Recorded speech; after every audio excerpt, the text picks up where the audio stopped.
नमस्कार साथियों, मेरे YouTube चैनल पर शिक्षा विभाग से संबंधित नवीनतम अपडेट्स पाने के लिए सब्सक्राइब कीजिए, बेल आइकन को प्रेस कीजिए और ऑल नोटिफिकेशन को ऑन करके रखें, जिससे नवीनतम अपडेट्स आपके मोबाइल पर तुरंत मिल सके। साथियों, ब्रिज कोर्स हेतु कार्यपुस्तकों का वितरण सत्र 2022-23 के लिए शुरू होने वाला है और कक्षा 1 के विद्यार्थियों हेतु यह है और इसके अंतर्गत हमें कौन कौन से टेस्ट लेने होंगे, शिक्षकों के क्या कार्य हैं, शाला दर्पण पर इसकी एंट्री होगी, किस प्रकार से होगी और रिकॉर्ड का संधारण भी हमें करना होगा और इसके लिए कुछ प्रपत्रों के बारे में भी जानकारी होगी। तो यहाँ पे पीओ और संस्था प्रधान शिक्षकों के इस कार्य हेतु क्या क्या दायित्व हैं और क्या क्या कार्य होंगे, इन सभी चीज़ों की जानकारी आज के इस वीडियो के अंदर है। तो आप वीडियो को शुरू से अंत तक जरूर देखें और यदि आप हमारे चैनल पर नए हैं तो चैनल को सब्सक्राइब करके रखें, जिससे कि इस प्रकार के अपडेट हम आपके लिए जो लेके आते हैं आपको सबसे पहले प्राप्त होते रहें। साथियों, ब्रिज कार्यक्रम के अंतर्गत कार्यपुस्तकों का वितरण और उपयोग के दिशा निर्देश सत्र 2022-23 के लिए राजस्थान स्कूल शिक्षा परिषद के द्वारा एक आदेश जारी हुआ है और इस आदेश के अंदर इसके अंदर बताया गया है कि कोविड-19 की कठिन परिस्थितियों के मद्देनज़र विद्यालयों में कक्षीय गतिविधियां लंबे समय तक संचालित नहीं हो सकी, जिसके विद्यार्थियों के अधिगम अंतराल उत्पन्न हुआ है। कोरोना काल के दौरान शिक्षा में हुए नुकसान की भरपाई के लिए सत्र 2022-23 में स्कूली विद्यार्थियों के लिए 3 माह, साथियों यहाँ दे रखा है 22-23 में स्कूली विद्यार्थियों के लिए 3 माह की अवधि के लिए ब्रिज कार्यक्रम संचालित किया जाना है और यहाँ दे रखा है विद्यार्थियों में सीखने की निरंतरता बनाए रखने और अधिगम अंतराल को कम के को उद्देश्य से साथियों कक्षा 1 से 8 तक के विद्यार्थियों हेतु बुनियादी दक्षताओं के आधार पर हिंदी, अंग्रेजी, गणित विषय की कार्यपुस्तिकाएँ तैयार की गई है।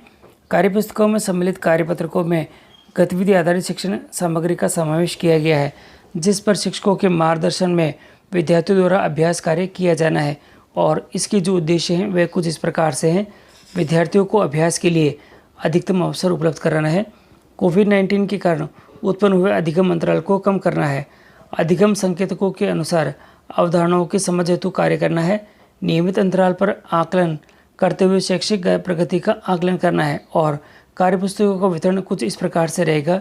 ये दे रखा है साथियों, आप यहाँ से देखिए कक्षा 1 से जो दे रखी कक्षा 1, 2, 3, 4, 5, 6, 7 और ये 8 के लिए विषय यहाँ दे रखे हैं। एक जो कक्षा के अनुसार गणित, अंग्रेजी और ये हिंदी दे रखी है।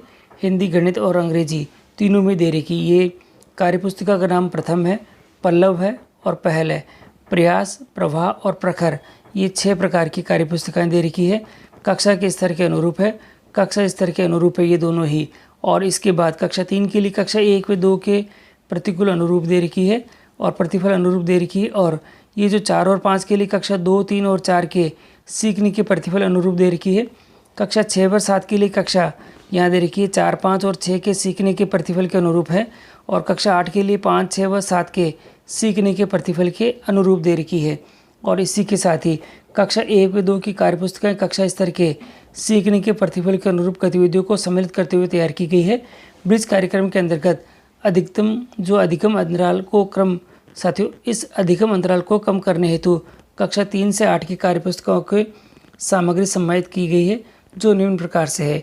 कार्यपुस्तकों के प्रारंभ में बेसलाइन से पूर्व अभ्यास हेतु कार्यपत्रक दिए गए हैं और यहाँ प्रारंभिक अभ्यास के उपरांत बेसलाइन हेतु प्रारूप सम्मिलित किया गया है। संपूर्ण कार्यपुस्तिका को 2 भागों में ब्रिज कोर्स और सत्र पर्यंत उपचारात्मक शिक्षण ये दे रखी है। और यहाँ जो ब्रिज कार्यक्रम है उसके बारे में मैं दिखा देता हूँ। कक्षा 3 से 8 के विद्यार्थियों को कार्यपुस्तिका के प्रथम भाग ब्रिज कोर्स के कार्यपत्रकों का अभ्यास कार्य दिया जाना है, जो कि 3 माह तक संचालित है। ये जो ब्रिज कोर्स है वह 3 माह के लिए कार्यपुस्तकों यानी कार्यपत्रकों के मध्य नियमित अंतराल पर गतिविधि और आकलन पत्रक भी सम्मिलित किए गए हैं। आकलन पत्रक के माध्यम से विद्यार्थियों को सीखने का आकलन किया जाना है।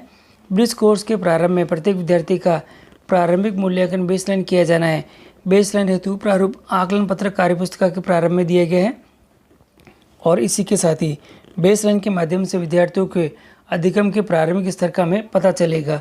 ब्रिज कोर्स के अंत में साथियों अंत में मध्यावधि आकलन पत्रक दिए गए हैं और मध्यावधि आकलन के परिणामों के आधार पर विद्यार्थियों को सीखने के स्तर की जानकारी हो सकेगी, जिसके आधार पर विद्यार्थियों के समूह निर्माण करते हुए सत्र पर्यंत उपचारात्मक शिक्षण कार्य करना होगा। और यहाँ दे रखा है अब जो सत्र पर्यंत उपचारात्मक शिक्षण है वह क्या है, ये दिखा रखा है। मध्यावधि आकलन की उपलब्धि के आधार पर विद्यार्थियों के सीखने के स्तर अनुसार समूह बनाकर वर्ष पर्यंत उपचारात्मक शिक्षण संचालित किया जाना है। सत्र पर्यंत उपचारात्मक शिक्षण के दौरान कार्यपुस्तिकाओं में दक्षता अनुरूप कार्यपत्रक दिए गए हैं जिन पर सतत रूप से विद्यार्थियों से कार्य कराया जाना है अपेक्षित है। कार्यपत्रकों के मध्य में गतिविधि व आकलन पत्रक भी नियत अंतराल पर सम्मिलित किए गए हैं जिनका विद्यार्थी के सीखने के आकलन हेतु उपयोग किया जाना है। अगला दे रखा है यहाँ पे राज्य स्तर से लेकर विद्यालय स्तर तक कार्यपुस्तिका के वितरण का चरणबद्ध योजना तैयार की गई है और इस योजना को क्रियान्वित करने के लिए विभिन्न स्तरों पर कार्यों की सूचीबद्ध भी किया गया है जो इस प्रकार से दे रखी है। कार्यपुस्तिकाओं का वितरण ब्लॉक स्तर पर चरणबद्ध रूप से किया जाना है। ब्लॉक स्तर से शहरी पीओ शहरी सीआरसी के माध्यम से विद्यालय स्तर तक पहुंचेगी। कक्षा 1 से 8 के नामांकित प्रत्येक विद्यार्थी को कार्यपुस्तिका उपलब्ध करवाई जानी है। संस्कृत शिक्षा विभाग के विद्यालय और जनजातीय क्षेत्रीय विभाग विकास विभाग द्वारा संचालित माँवाड़ी केंद्रों पर नामांकित विद्यार्थियों को भी ये कार्यपुस्तिका वितरित की जाएगी। कार्यपुस्तिका वितरण और उपयोग हेतु विभिन्न स्तर पर निम्नानुसार दायित्वों का निर्वहन किया जाना है। और अब मैं आपको दिखा देता हूँ जिला स्तर पर दायित्व दे रखे हैं, ये सबसे जो इम्पोर्टेंट है ये, और इसी के साथ ही यहाँ दे रखा है ब्लॉक स्तर के दायित्व दे रखे हैं। और यहाँ पे पीओ स्तर के जो दायित्व हैं ये मैं दिखा देता हूँ। पीओ और सीआरसी स्तर पर किए जाने वाले कार्य और दायित्व इस प्रकार से हैं। पीओ या सीआरसी शालादर्पण पर कक्षावार नामांकन के अनुसार अपने क्षेत्र के समस्त विद्यालयों के लिए कार्यपुस्तिका ब्लॉक कार्यालय को प्रेषित करेंगे। और इसी के साथ ही शालादर्पण के नामांकन एवं प्राप्त कार्यपुस्तिका में कक्षा 1 से 5% तक अंतर आ सकता है। ऐसी स्थिति में परिषद के विद्यालयों से समन्वय कर कार्यपुस्तिकाओं की उपलब्धता सुनिश्चित की जानी है। ब्लॉक से कार्यपुस्तिका लाने का व्यय पीओ सीआरसी स्तर पर ही वहन किया जाएगा। और यहाँ दे रखा है कार्यपुस्तिका प्राप्ति के 2 दिवस से अपने परिक्षेत्र के समस्त विद्यालयों में कार्यपुस्तिका का वितरण किया जाना है। प्रत्येक विद्यार्थी तक कार्यपुस्तिका की पहुँच और उपयोग की सघन मॉनिटरिंग और समीक्षा की जानी है। पीओ या सीआरसी स्तर पर कार्यपुस्तिका का अभिलेख संधारण भी हमें करना होगा और जो परिषद दे रखे हैं उसके संलग्न है कि किस प्रकार से ये कार्य में करना है। संस्था प्रधान के दायित्व दे रखे हैं। यहाँ पे जो विद्यालय के संस्था प्रधान पीओ शहरी सीआरसी से नामांकन के अनुसार कार्यपुस्तिकाएं प्राप्त करेंगे और प्राप्त कार्यपुस्तिकाओं की संख्या 1 से 5% तक अंतर आ सकता है। ऐसी स्थिति में परिक्षेत्र के विद्यालयों से समन्वय कर कार्यपुस्तिकाओं की उपलब्धता सुनिश्चित करेंगे।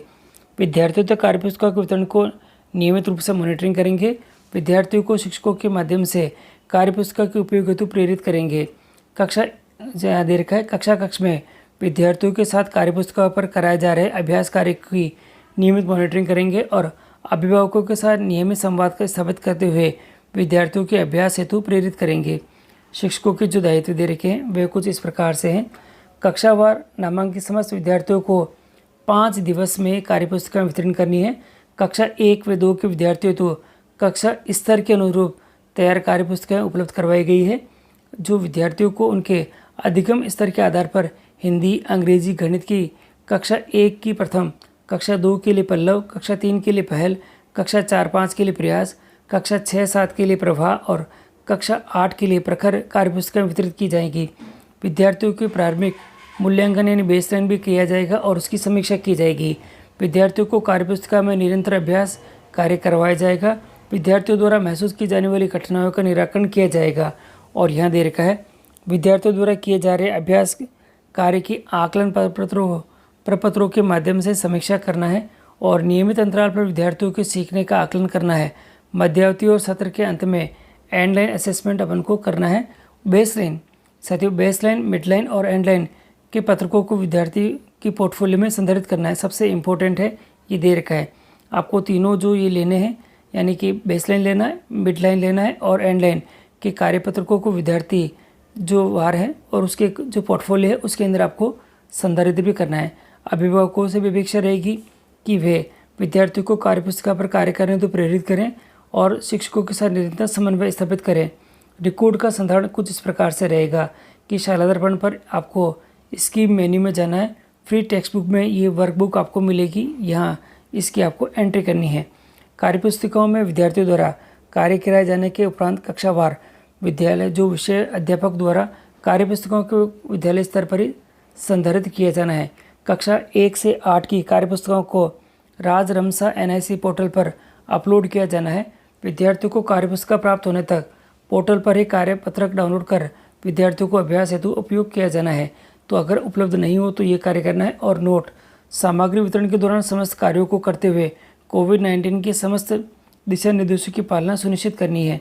और ये दे रखी है ब्लॉक स्तर पर जो कार्यपत्रक है वह दे रखा प्रपत्र 1 है, प्रपत्र 2 है, PO के लिए प्रपत्र 3 है और PO के लिए प्रपत्र 4 है। विद्यालयों के लिए यहाँ पे प्रपत्र 5 और प्रपत्र 6 दे रखे हैं। आप इनको ध्यान से देख ले। और यहाँ इस प्रकार से स्टॉक की एंट्री आपको किस प्रकार से करनी है, प्रपत्र यहाँ पे 7 में दे रखा है। और ये सभी साथियों आपकी सुविधा के लिए ये जो प्रपत्र दे रखे हैं और ये जो PDF है इसका जो लिंक मैं अपने डिस्क्रिप्शन बॉक्स में दे रहा हूँ, जहाँ से आप मेरे टेलीग्राम चैनल के से आप इसको डाउनलोड भी कर सकेंगे और आसानी से इसको और रीड करना चाहते हैं और डिटेल में स्टडी करना चाहते हैं तो आप इसको कर सकते हैं। बाकी ब्रिज कोर्स कार्यक्रम के अंतर्गत कार्यपुस्तकों का वितरण और उपयोग के दिशा निर्देश मैंने आपको पूरी तरह से बता दिए हैं। फिर भी कोई समस्या हो तो कमेंट करें, कमेंट का जवाब शीघ्र मिलेगा।